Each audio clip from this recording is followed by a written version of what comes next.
The Memphis Grizzlies welcome the Los Angeles Lakers to FedEx Forum tonight. They're in Memphis, Tennessee.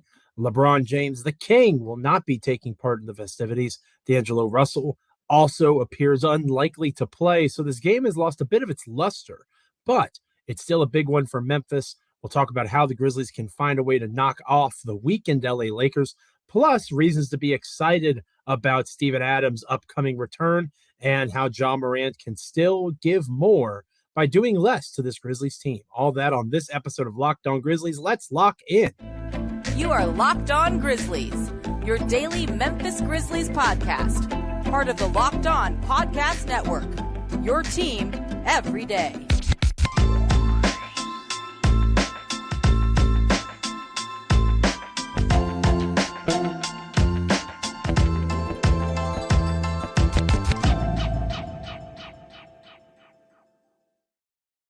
Welcome back to Locked On Grizzlies. I am your host, Joe Mullinax. Once again, flying solo. DeMichael Cole, we continue to think of him and wish him well. He and his family will have DeMichael back soon here on Locked On Grizzlies. Of course, the Locked On co-host of mine. I am Joe Mullinax, and I'm happy to have you with me. I write for SB Nation NBA. I also write for FanSided, covering the NBA. And starting tomorrow, I write about the Memphis Grizzlies over at Bluff City Media. We'll talk about that throughout the show. Hopefully you're going to subscribe using the promo code Mullinax, going to bluffcitymedia.co/join. Again, promo code Mullinax for 10% off an annual subscription. Thank you so much for making Locked On Grizzlies part of your experience following the Memphis Grizzlies and the NBA at large. We are free and available wherever you get your podcast as proud members of the Locked On Podcast Network. You can also check us out over on YouTube, like, comment, rate, review, subscribe, make us a part of your daily Grizzlies experience. Again, your show, your team, each and every day.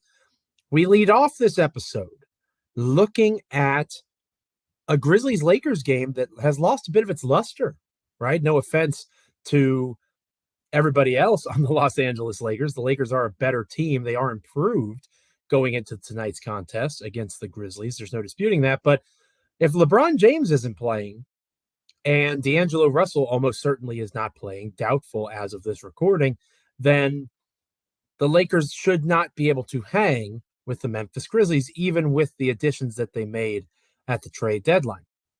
So a game that looked interesting on paper, a bit of a measuring stick game, which is crazy to say about a team, that's like 13th in the Western Conference, right? On the outside of the play-in as of Tuesday morning. But they have been playing better. The Lakers had been. They have an amazing comeback against the Mavericks recently. LeBron being surrounded by talented players and scorers. Who knew? Having NBA rotation players on your team would make a great player like LeBron James even better. And then, of course, Anthony Davis being back in the mix helps matters as well. So the Lakers were playing good ball. Now that LeBron is out for an indefinite amount of time, it could be weeks, according to Shams over at The Athletic. Certainly won't be playing in Memphis on Tuesday night. And while on one hand, and this is the balancing act of this point of the season, right? On one hand, it's good for the league to have LeBron versus Ja. It's good for the Grizzlies to measure themselves against an improved Lakers team who could, in theory, have been or can continue to still be a first-round playoff opponent. But without LeBron and without Russell, this should be a game that the Grizzlies win. And Memphis, as we talked about on yesterday's show, needs to continue piling wins. You play the team that's in front of you. And friendly reminder, dear listener, dear viewer, the Memphis Grizzlies played a lot of games to start the season without Jaren Jackson Jr., who looks to be the soon-to-be crowned Defensive Player of the Year, at least in my opinion. And they've also played a considerable amount of games without Desmond Bane, who was playing at an all-star level before his toe injury. So there's no sadness or sympathy on this end for a team that's dealing with injuries. It's part of the NBA grind of a regular season. The Lakers now have to figure out who is going to step up and in to the void left behind by LeBron. And he's called the king for a reason. He's the NBA's all-time leading scorer. It seems unlikely that they are going to be able to replace him. But replicating him in terms of assists, scoring, rebounding, creation, While that's still unlikely, at least it's still possible. Now, in this particular game against the Grizzlies, that's going to be a challenge with Russell out as well. But assuming D'Angelo Russell is not out for an extended period of time, between him and Anthony Davis, Malik Beasley, who's been added to the team, Jared Vanderbilt, who has played really well, a strong defensive forward that Grizzlies fans might remember going back earlier into the playoffs last season. These are guys that can hoop, right? They are actual functional NBA rotation players, and they're still going to log minutes. Anthony Davis likely to play against the Grizzlies as well as Vanderbilt and Beasley. So while Memphis will be deeper, healthier, only Steven Adams, who we'll talk more about here in a moment, is out for Memphis going into this contest. Everybody else is available to the Grizzlies. Memphis will be favored and should be favored, but if you don't show up, Anthony Davis remains one of the top 12 or so players in the NBA, and he can keep the Lakers in the mix. So it'll be a fascinating game on TNT, and it'll be an interesting game to see how they play Jaren Jackson Jr., Xavier Tillman, Brandon Clark, Santi Aldama, because with Anthony Davis being one of those tweener types of bigs, he likes to play the four, kind of like folks like to play Jaren at the four, but he's also capable of playing the five. Do you continue the hot hand or riding the hot hand of Xavier Tillman and putting him in a position to let him be the main defender on Anthony Davis? That's probably what will happen. But Davis could also be in a position where he starts alongside another big like a Vanderbilt on that front line, and maybe Davis is the five. And now do you have Jaren Jackson Jr. defend him, and Brandon Clark could stick with Vanderbilt a little bit more in terms of Vanderbilt not being an offensive stud, and maybe you get a little bit more athletic out on the perimeter with your bigs. Chances are they're going to ride the hot hand of Xavier Tillman. And to be honest with you, he probably deserves it at this point, right? He's had a really strong last couple of games, limiting Jokic, who has averaged a triple-double, to 3 assists in the game against Memphis on Saturday night. That's pretty darn impressive. And again, he forced Embiid, who scored well and rebounded really well. I think it was 7 of 25 from the field, an extremely inefficient scoring night for Joel Embiid. So against the two best centers in the league in Embiid and Jokic, X has performed admirably. So why not give him a chance to be that guy against Anthony Davis and see where the chips fall? I think that that's likely what's going to happen. And it's also going to be a really fun opportunity to see what this Grizzlies team does trying to limit the Lakers because of their limitations as a unit with the injuries that they're facing. Obviously, they're not full strength with LeBron out, much less having D'Angelo Russell out. They are not in a position where they're going to be able to consistently compete at a high level if those guys are going to miss a lot of time. But obviously, they have Lonnie Walker IV still. That's an important player for that team, putting himself in a position to compete. He's done a really impressive job in terms of how he has developed his game. Troy Brown is another Lakers player who has shown a capacity to compete at a relatively high level. And while they are going to miss LeBron James, it's important to point out that Dennis Schroeder is still there. Austin Reeves is having a strong season. Rui Hachimura, who they traded for earlier in the season before the trade deadline, is still there in Los Angeles. So make no mistake, they're going to miss LeBron. LeBron is an extremely valuable piece of that team. But Anthony Davis against the Mavericks posted 30 points and 15 rebounds alongside 4 assists and 3 blocks on 60% shooting. Anthony Davis can be the number one player for this team, and he can help dominate. And again, in that lineup, say you replace LeBron with Rui, that probably makes the most sense. You're still looking at Anthony Davis as the 5. So are you going to trust Xavier Tillman with Anthony Davis? It makes sense to try it. But how short is the leash? How much variety do you bring to your front court? And how do you attack that Lakers backcourt defensively? Because Schroeder and Beasley's a little bit better than Schroeder, but there's going to be a lot of opportunities for Ja Morant, Desmond Bane. They have to vary the offense a little bit, though. Isolation pick and roll sets is not going to get the job done. They have to do some back screens. They have to cut to the basket. They have to get out and run in transition, which is something the Lakers, given their current injury state, they're not going to want to do with both Russell and LeBron James out. The depth is not going to be as strong as it could be theoretically. They're going to try to find ways to limit Memphis in that area. So a lot of fun to be had in Memphis on Tuesday night. Hopefully you're attending the game. Highly recommend you do so. It's going to be a lot of interesting basketball to talk about on Wednesday's show, but obviously good luck to the Grizzlies as they take on the Lakers tonight in FedEx Forum on TNT, no less. It's going to be a fun one. We'll talk about how Steven Adams is gearing up for a return and what makes him so malleable with the Grizzlies and reasons to think he's going to be even better when he comes back next here on Locked On Grizzlies. But first, oh my gosh, yes, it's another opportunity to talk about my favorite snack, the delicious Built Bar. I'm still trying to get ready for this 10K. I'm still trying to work off some holiday poundage, and Built Bar is helping me. You need to make sure that you're letting it help you. It's perfect for your New Year's resolution that could be falling by the wayside at this point. It has real chocolate for starters. They come in flavors like peanut butter brownie, churro, coconut almond. They only have 130 calories with 4 grams of sugar and a whopping 17 grams of protein. I'm not sure how Built does it, but they do it extremely well. You can order online at Built.com, but you can also now go to your local Walmart or Sam's Club and pick up either a 4-bar box of cookies and cream, double chocolate or coconut puffs at Walmart, or you can go to Sam's Club and get a grande 13-bar box with hit flavors, brownie batter, and churro. Thank me later. Make sure you're making Built Bar a part of your health and exercise routine. It's going to help you out like it's helping me out as we speak. We're talking Steven Adams ramping up for return next here on Locked On Grizzlies. Don't go anywhere. Welcome back to Locked On Grizzlies. I am your host, Joe Mullinax, continuing to fly solo. Excited for this Grizzlies-Lakers game tonight. And obviously on tomorrow's episode, we'll have all the different content to take in and discuss and debate here on Locked On Grizzlies. Looking forward to talking about the Houston Rockets on Wednesday night as well, back-to-back here for Memphis. That's going to be a fascinating game. Houston just gave up 70 points to Damian Lillard. Ja Morant has scored 49 points on the Rockets earlier in the year, so maybe Ja will go off against Houston. We'll talk more about Ja Morant here to close out our show later on.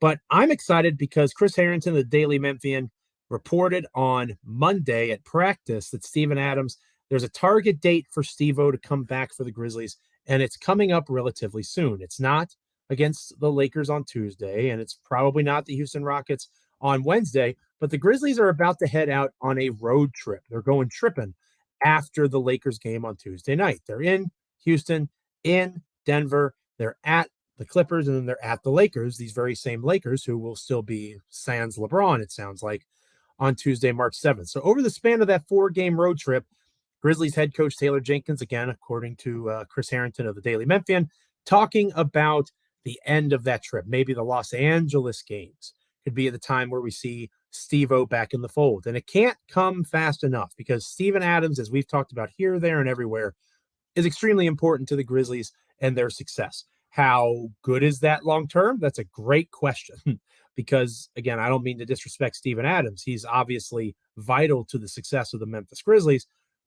But Steven Adams being that important to Memphis and how they play, especially offensively, sets off some alarms in terms of this guy who does not score the basketball being so meaningful to the other guys that do score the basketball. But the numbers back up what your eyes tell you, and that is that Steven Adams is that good. And it's not just with the starting 5 of Brooks and Jackson and Bane and Morant. Obviously, he's had a chance to play with that group a little bit now. The Adams, Brooks, Jackson Jr., Morant, and Bane starting 5 has played together 128 minutes, and they have a plus 13 net rating. That's very good. That's among the best in the NBA. Not the best, but it's up there. It's in the top tier of starting 5s. But if you look at the Grizzlies' numbers in terms of minutes played and the best lineups, it usually involves Steven Adams, whether it's John Conchar filling in for Desmond Bane when Bane's out due to injury, whether it's Santi Aldama filling in for Jaren Jackson Jr. when he's out there due to injury or not able to play, even if it's without Bane and without Jackson Jr. Steven Adams is a constant in terms of strong lineup data and his ability to produce winning basketball plays. Why is that? Why is Steven Adams so vital to this team? There's a lot of good questions and reasons about why. We've talked about it some on here. His ability to create space through his screens, his rebounding for second chance points opportunities. It's not like he's dominant offensively himself. He's in the 24th percentile according to Cleaning the Glass when it comes to points per shot attempts. So he's not great in that area. And to be honest with you, when compared to last season, he's not passing at the same rate as he was last year. He was a 15.4% assist percentage rate in the 2021-2022 season. He's all the way down to 10.8 this season. So that's still above average in terms of bigs, but it's not as strong as he was last year. So what makes Adams so vital to what these Grizzlies are trying to do? The truth comes through not just in offensive rebounding, where he's literally one of the very best players in the NBA. It is also in terms of his ability to defend without fouling, which is extremely valuable. The free throw rate for opponents when Adams is out on the floor is minus 2.9 worse when he's out there for the opponent, which is good, as opposed to when he is not out there. So Adams is a defender who excels at defending without fouling. He knows how to use his body, go straight up, use his size and his physicality to impact opposing shot attempts. And that is a wonderful partner to have in Jaren Jackson Jr. There's no surprise that I've been one of the loudest proponents of starting Jaren at the 5 and allowing Brandon Clark to get more run at the 4, because I'm a big believer in your best players continuing to play together. I think Jaren and Clark are your two best bigs when Steven Adams is out. However, there's no denying that Adams is the perfect foil for Jaren in terms of allowing Jaren to be that free safety, play off the ball, so to speak, find the mistakes of his backcourt teammates like a Ja Morant, Desmond Bane, who aren't as strong defensively, and be able to right those wrongs with a weak side block. Adams' presence in the paint allows for Jaren to do that at a high level. There's just no denying that. Your eyes tell you that. The numbers also tell you that.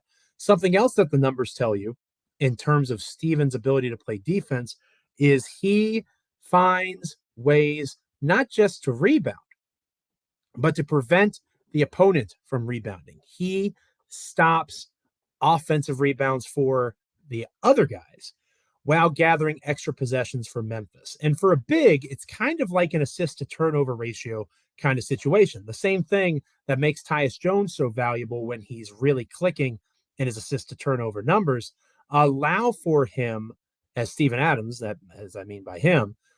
Steven Adams does that on the rebounding end. So he stops extra opportunities for the defense in terms of their own offensive rebounds off of shots, or for the offense, to get their own shot attempts and get other looks at the basket.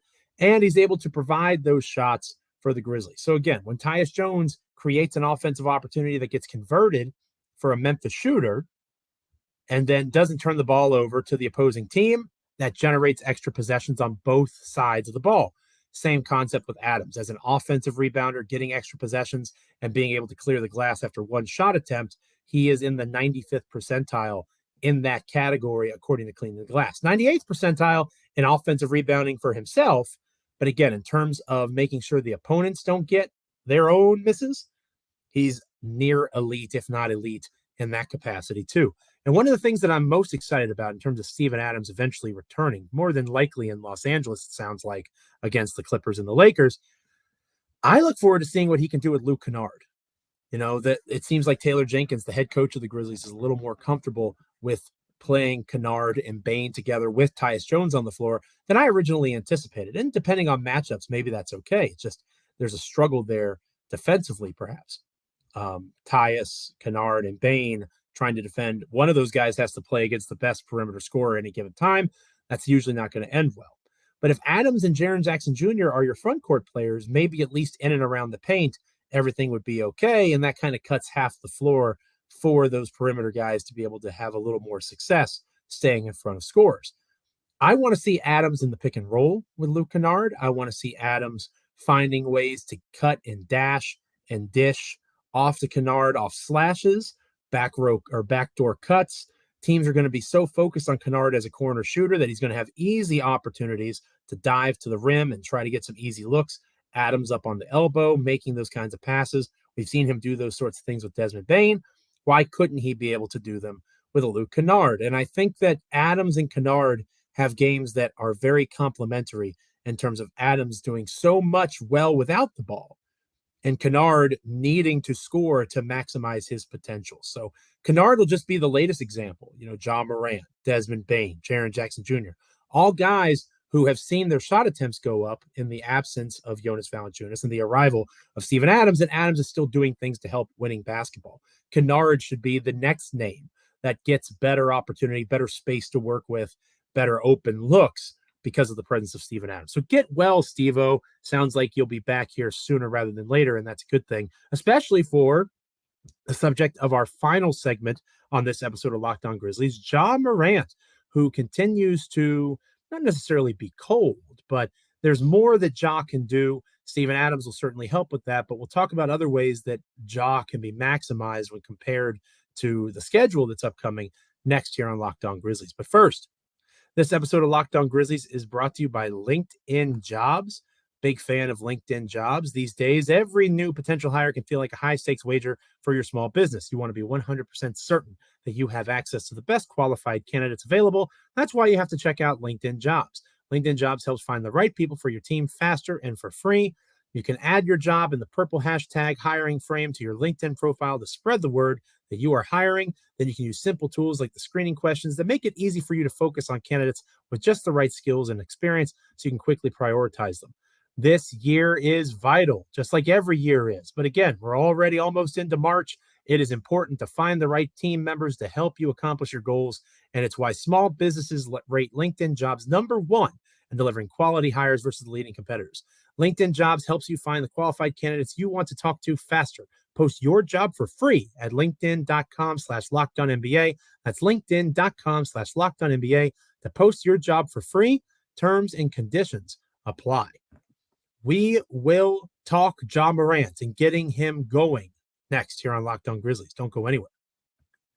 Welcome back to Locked On Grizzlies. I am your host, Joe Mullinax, finishing out this episode. Once again, flying solo, continuing to think of DeMichael Cole and making sure that he and his family are doing well.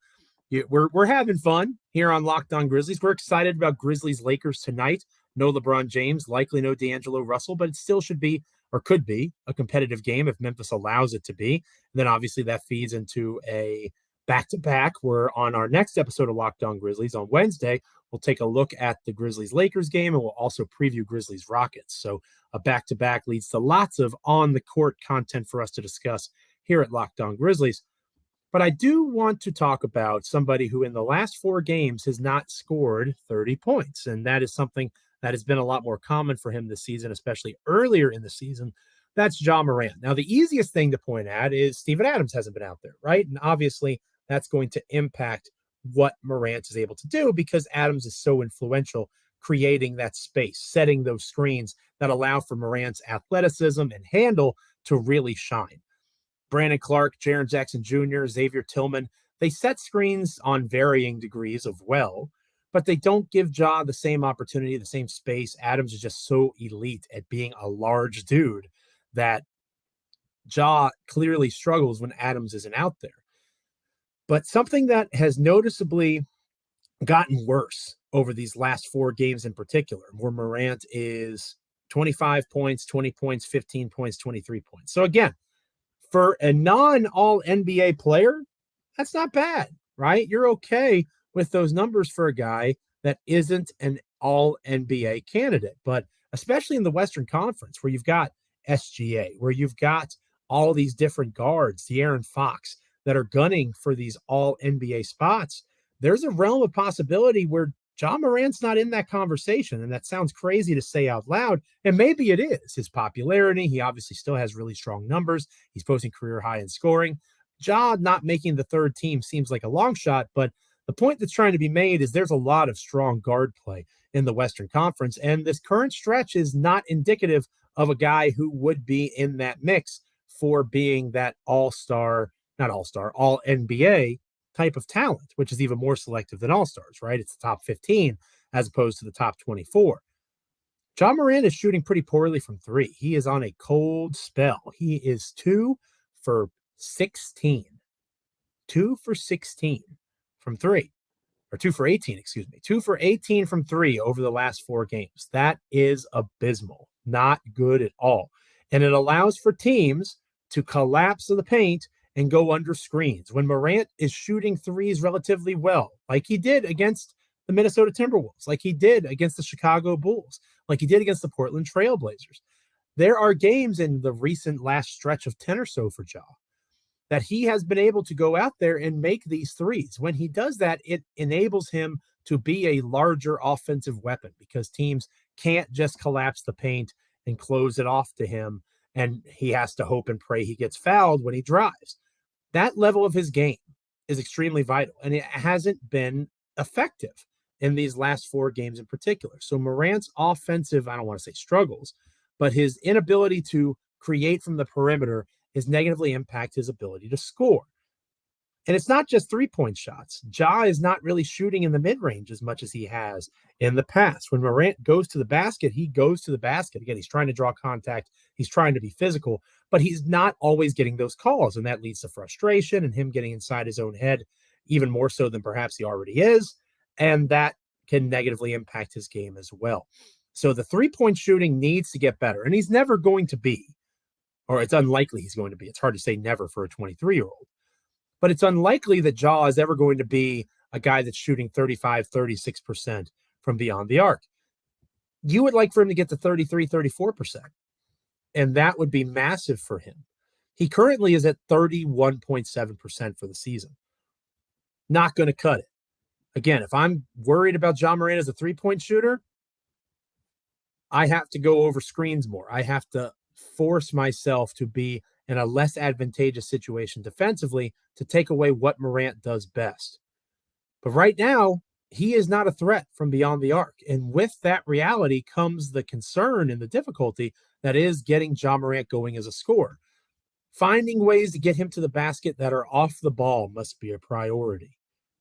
I know that Taylor Jenkins loves to have Ja in those ISO pick and roll kind of spots, especially in late game situations. Give your best player the freaking basketball and get out of the way. That is something that has been said lots of different places by lots of different fans, lots of different bloggers and podcasters. Sometimes basketball is an easy freaking game.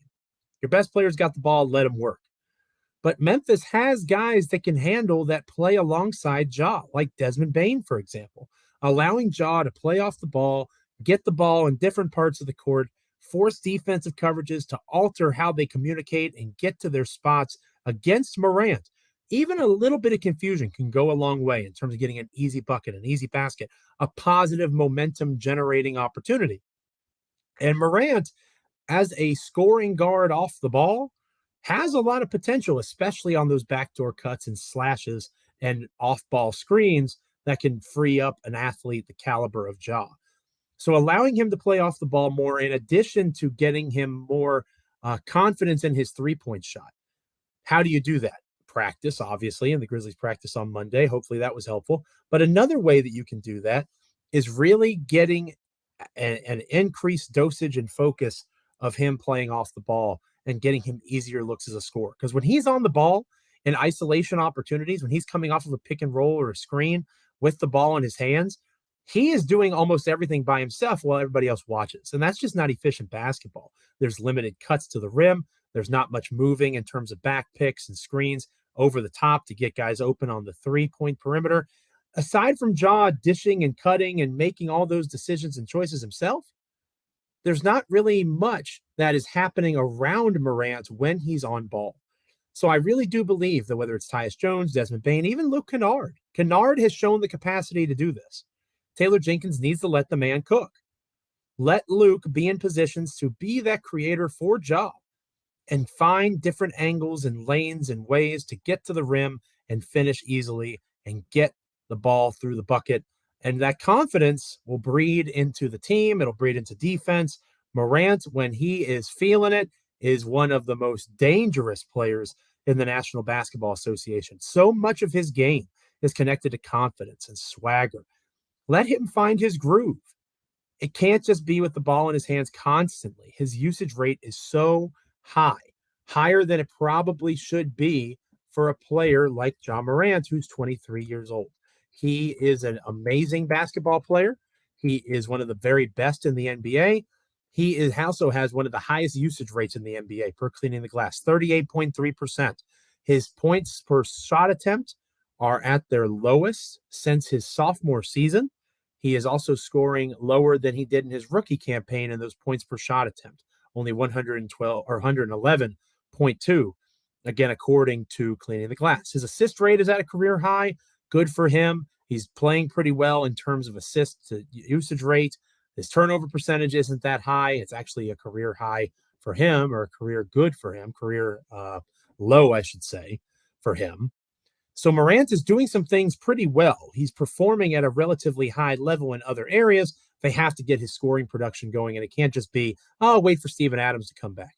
There's going to be chances for him off the ball. There's going to be chances for him to get that confidence and find his shooting stroke. It's all going to build upon itself, but they have to find ways to get him in advantageous scoring possibilities without the ball in his hands.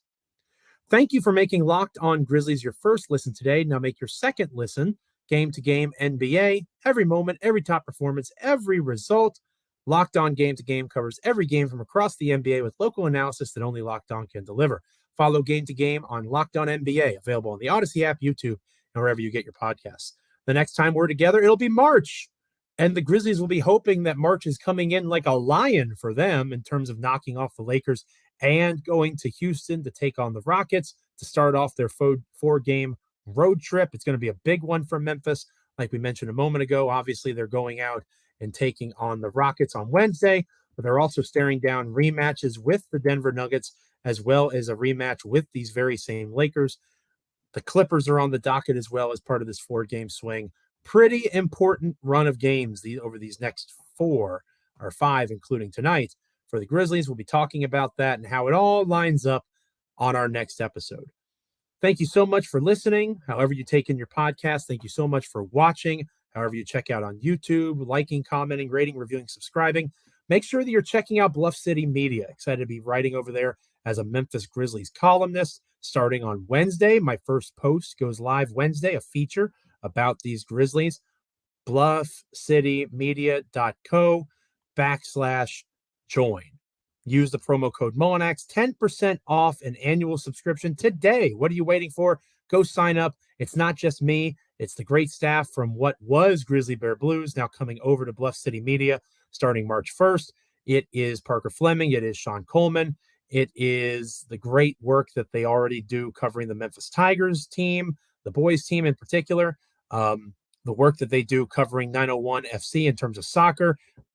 Bluff City Media is doing a tremendous job building up the coverage angle of all Memphis sports, and we're excited to make the Grizzlies part of it starting Wednesday. So make sure that you're over there with us, subscribing, getting an annual subscription using the promo code Mullinax, 10% off. Go ahead and get on that. Until next time, I'm Joe Mullinax. Enjoy Grizzlies-Lakers. Stay locked in. I'll see you on Wednesday. This is Locked On Grizzlies.